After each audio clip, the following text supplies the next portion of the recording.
Halo semua, dan selamat datang lagi di sesi kita. Anda tahu nggak sih, di zaman sekarang yang serba cepat, serba layar ini, ada satu hal yang sering banget rasanya, ya kurang nendang gitu.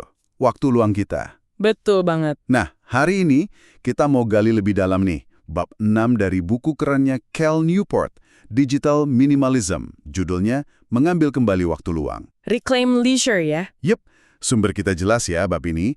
Terus misi kita kali ini adalah gimana caranya ngebangun aktivitas waktu luang yang beneran berkualitas gitu.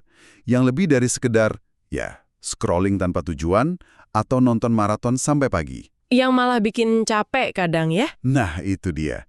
Kita mau bahas sesuatu yang lebih isi. Coba deh, Anda renungin bentar. Seberapa sering sih waktu luang Anda itu benar-benar bikin seger lagi, bikin kaya pengalaman, bukan cuma ya keisi sama distraksi aja.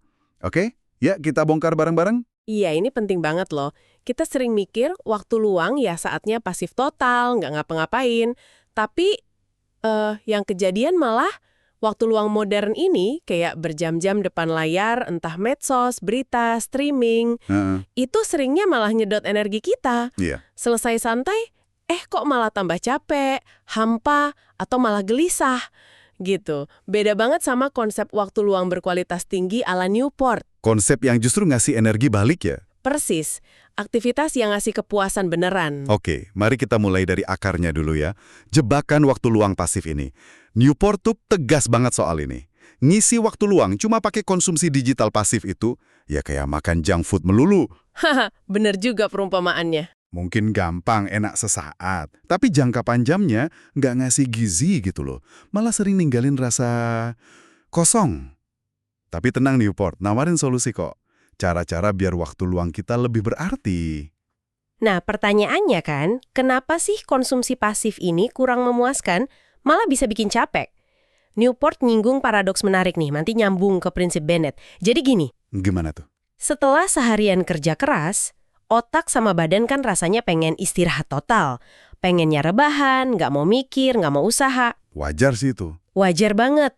Tapi ironisnya, pas kita ngelakuin itu, misalnya berjam-jam nonton atau scrolling pasif yang kayaknya nggak butuh usaha, itu malah bisa bikin kita makin capek mental sama emosional. Aneh kan? Ya juga ya. Kenapa gitu? Mungkin ya, karena otak kita tuh nggak bener-bener istirahat. Dia terus dicokokin stimulasi, tapi kualitasnya rendah. Nggak ada rasa pencapaian, nggak ada keterlibatan nyata. Pernah nggak Anda ngerasain? Abis weekend, santai depan TV atau HP, tapi pas Senin kok rasanya kayak belum recharge sama sekali? Sering banget. Kayak energinya habis entah kemana gitu ya. Nah, ini nyambung nih ke pelajaran pertama dari Newport di bab 6. Nilainya aktivitas yang butuh usaha. Ini nih yang menurut saya, wow, agak lawan arus awalnya. Maksudnya gimana tuh lawan arus? Ya kan, kita pikir waktu luang itu buat santai. Ini malah disuruh cari yang butuh usaha. Newport ngasih contoh dari komunitas financial independence. Orang-orang yang udah bebas finansial jauh sebelum pensiun. Oh iya, yang bisa pensiun umur 30-an, 40-an itu ya? Betul.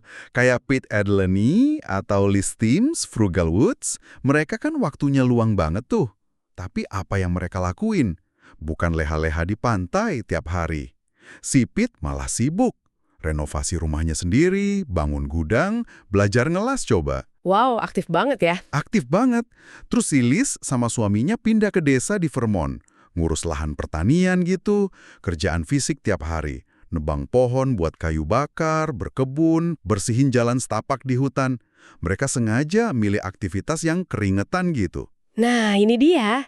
Ini contoh hidup dari apa yang Newport sebut prinsip Bennett. Dia pinjam istilah ini dari penulis Inggris, Arnold Bennett. Intinya, Gimana intinya? justru dengan ngeluarin energi buat aktivitas waktu luang yang menantang, yang butuh usaha, kita malah seringnya dapat energi dan kepuasan balik. Hasilnya, rasa berhasil, puas, bahkan seger lagi mentalnya, itu sering sebanding sama usahanya. Oh, jadi kayak investasi energi gitu ya? Bisa dibilang gitu. Ini kebalikan banget sama yang disebut Newport. Mutip Theodore Roosevelt, kemudahan yang nggak mulia, ignoble ease. Kecenderungan kita milih yang paling gampang, paling pasif, yang ujung-ujungnya nggak ngasih apa-apa. Roosevelt sendiri kan ngedorong kehidupan yang penuh semangat, strenuous life, yang menghargai tantangan. Masuk akal sih. Coba deh, Anda ingat-ingat, aktivitas apa yang butuh usaha fisik atau mental? Kayak belajar bahasa baru, masak resep susah. Gimana rasanya setelah selesai? Bandingin sama rasa setelah 2 jam scrolling gak jelas. Beda kan? Beda banget. Yang usaha itu ada rasa puas yang awet gitu. Nah, itu dia, kepuasan yang bertahan lama. Oke, ini nyambung lagi ke pelajaran kedua. Kekuatan keterampilan tangan atau craft.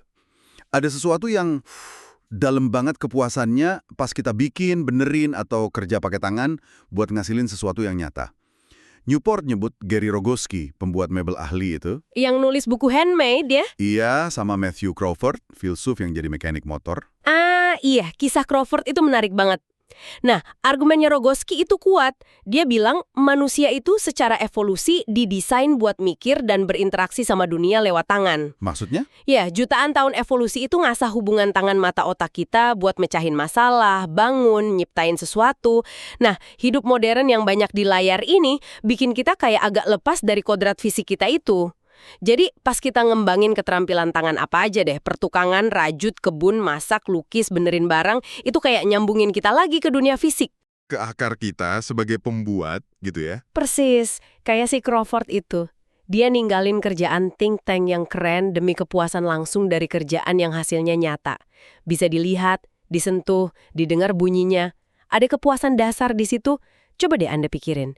Keterampilan tangan apa, sekecil apapun, yang mungkin bisa Anda kembangin lagi? Atau bara mau coba? Apa yang bisa Anda bikin atau benerin di dunia nyata? Pertanyaan bagus tuh. Dan ini nggak harus sendirian kan? Pelajaran ketiga dari Newport itu soal pentingnya interaksi sosial yang terstruktur di dunia nyata. Waktu luang berkualitas itu seringnya ada koneksi sosialnya.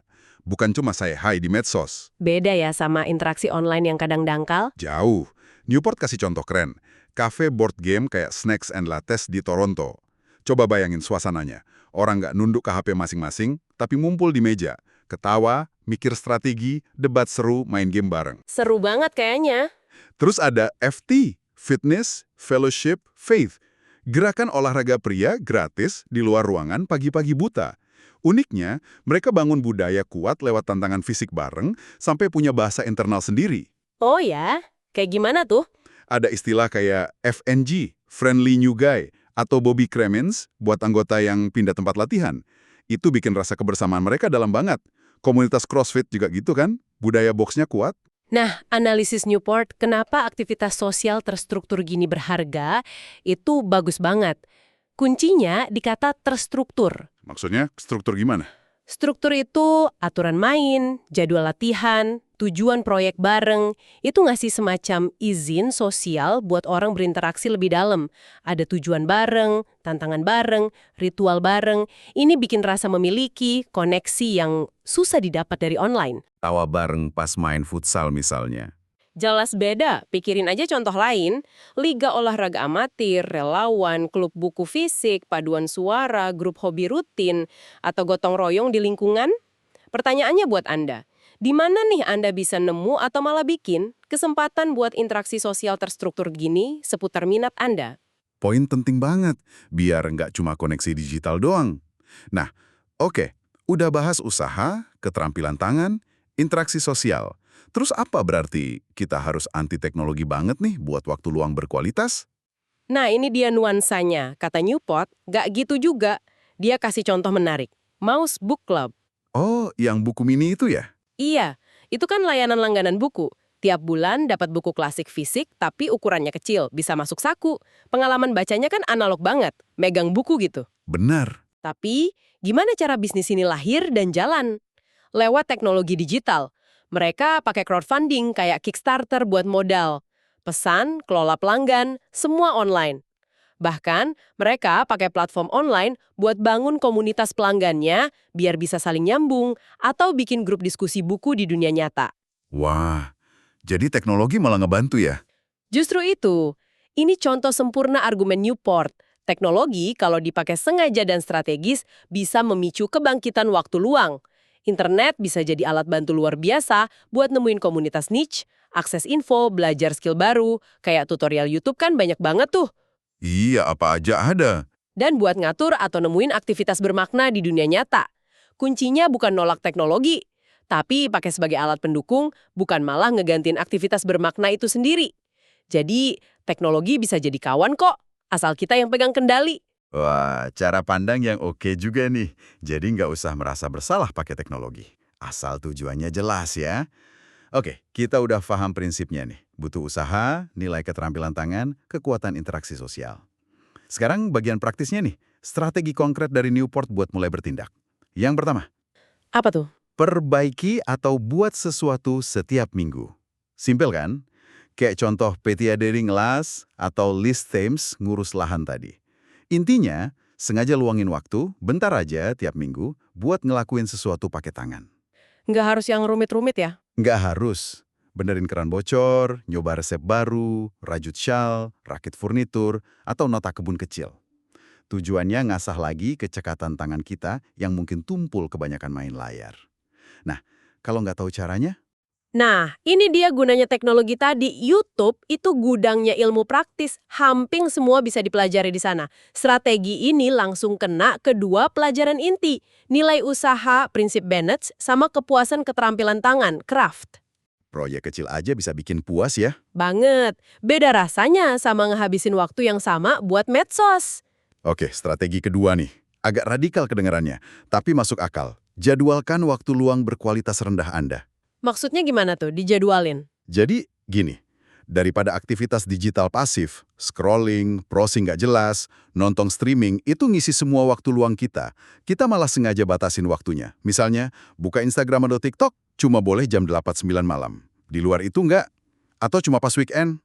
Menarik. Efeknya apa yang sering bikin kaget orang yang nyobain itu? Mereka jadi sadar betapa dikit sebenarnya manfaat penting yang kelewat pas mereka ngurangin drastis waktu konsumsi pasif itu. Oh ya? Ya, sebaliknya mereka sadar betapa banyak waktu dan energi mental yang tiba-tiba ada buat hal lain yang lebih berarti. Ini maksa kita jujur, seberapa besar sih nilai real dari jam-jam kita di depan layar itu? Seringnya, nggak sebanyak yang kita kira. Latihan intensionalitas yang kuat ini. Benar banget. Oke, strategi ketiga. Bergabunglah dengan sesuatu. Keluar dari gua digital, terlibat di kelompok atau komunitas nyata, Newport ngingetin kita sama Benjamin Franklin. Wah, tokoh sejarah, kenapa dia? Dia itu contoh joiner sejati. Sepanjang hidupnya, dia nggak cuma gabung tapi aktif bikin macam-macam organisasi sosial. Grup diskusi Junto, perpustakaan publik pertama, pemadam kebakaran sukarela, sampai Freemasonry. Keren banget ya kontribusinya. Nah, pesannya adalah manfaat gabung kelompok-kelompok hobi, relawan, komunitas agama, tim olahraga, itu seringnya jauh lebih besar daripada rasa nggak nyaman atau repot di awal. Iya sih, kadang malah satu canggung ya mau gabung. Betul. Tapi imbalannya kayak yang tadi kita bahas, gede banget. Rasa memiliki, tujuan bareng, ditanyain temen kalau nggak datang latihan, interaksi sosial yang kaya. Gabung itu ngelawan isolasi. Setuju. Terakhir, strategi keempat yang nyambung. Buat rencana waktu luang musiman mingguan. Ini bukan bikin jadwal kaku ya, tapi lebih ke proaktif. Gimana caranya? Jadi, di awal musim atau kuartal atau bulan deh, duduk bentar, tentuin beberapa tujuan atau aktivitas waktu luang spesifik. Misal, musim panas ini mau baca 3 novel, belajar dasar foto makro, naik gunung X. Oke, terus? Terus, tiap minggu, pas bikin rencana mingguan, sengaja masukin waktu buat ngerjain langkah ke arah tujuan itu, sama kayak kita jadwalin meeting kerja. Tapi, apa nggak malah bikin waktu luang jadi kayak kerjaan juga? Nggak spontan? Nah, Newport bilang sebaliknya. Perencanaan gini malah bisa ningkatin kepuasan dan jumlah waktu luang berkualitas. Kenapa? Karena kita aktif memperjuangkan waktu buat hal yang penting buat kita, nggak ngebiarin habis gitu aja sama rutinitas atau godaan digital. Jadi nggak kalah sama yang gampang diakses ya. Betul. Tanpa rencana, niat baik sering kalah sama kemudahan nonton atau scrolling. Jadi intinya balik lagi ke intensionalitas. Semua strategi ini bikin benerin, jadwalin yang kurang oke, gabung, rencanain. Itu cara buat sadar ganti kebiasaan pasif dengan alternatif berkualitas tinggi. Yang nyambung ke 3 pilar tadi, usaha, tangan, sosial. Coba deh Anda pikirin, mana dari 4 ini yang paling nyantol atau paling mungkin Anda coba dalam waktu dekat, buat mulai ngambil alih waktu luang Anda lagi. Jadi, kalau kita simpulkan ya, inti dari bab 6 ini apa sih? Ngambil kembali waktu luang itu, kata Newport, bukan nambah PR lagi, tapi lebih kayak pertukaran cerdas. Pertukaran gimana maksudnya? Secara sadar, ganti waktu yang tadinya habis buat konsumsi digital pasif, yang sering hampa, dengan aktivitas yang aktif, yang pakai keterampilan, sekecil apapun, dan yang nyambungin kita sama orang lain di dunia nyata. Aktivitas yang beneran ngasih sesuatu ya? Iya, aktivitas yang kata Newport bisa beneran mulihin energi, numbuhin kepuasan, bikin hidup lebih kaya. Fokusnya geser dari cuma ngisi jam kosong, jadi ngejar kualitas pengalaman di waktu senggang. Dan kalau kita lihat ini dalam konteks digital minimalism secara keseluruhan, jadi makin jelas kan, pendekatan Newport tuh bukan cuma soal detox digital atau ngurangin waktu layar doang. Bukan sekedar ngurangin ya. Bukan, tujuan akhirnya lebih gede. Sengaja dan proaktif ngebangun hidup yang lebih dalam, lebih nyambung, lebih berarti, dan ya ujung-ujungnya lebih memuaskan. Waktu luang berkualitas tinggi itu bukan cuma bonus, tapi salah satu fondasi penting buat hidup yang oke di zaman digital ini. Tanpa itu, kita cuma ngambang aja ya di lautan distraksi. Bisa jadi gitu, ngisi waktu tapi nggak bener-bener ngerasa hidup. Oke, sebagai penutup nih, buat Anda bawa pulang dan renungin. Coba pikirin gagasan ini. Newport bilang, tujuan kita tuh bukan cuma bertahan di era digital, tapi justru berkembang pesat. Thrive, gitu. Gimana caranya? Dengan pakai teknologi secara sadar, selektif, buat dukung nilai dan tujuan hidup kita. Termasuk cara kita pakai waktu luang. Jadi, pertanyaannya buat Anda. Kalau Anda mulai sengaja desain ulang waktu luang Anda, mulai hari ini deh, geser dikit-dikit dari scrolling pasif ke keterlibatan aktif. Versi diri Anda yang lebih baik, kayak apa ya yang mungkin muncul sebulan lagi? Atau 3 bulan? Setahun? Pertanyaan yang dalam tuh. Dan buat mulai, aktivitas kecil apa yang aktif, mungkin agak nantang dikit tapi berarti buat Anda, yang bisa Anda jadwalin buat diri sendiri minggu ini. Terima kasih banyak ya udah menyimak pembahasan kita kali ini. Semoga obrolan ini jadi percikan buat Anda mulai ngambil langkah nyata, merebut kembali dan memperkaya waktu luang Anda. Sampai jumpa di sesi berikutnya.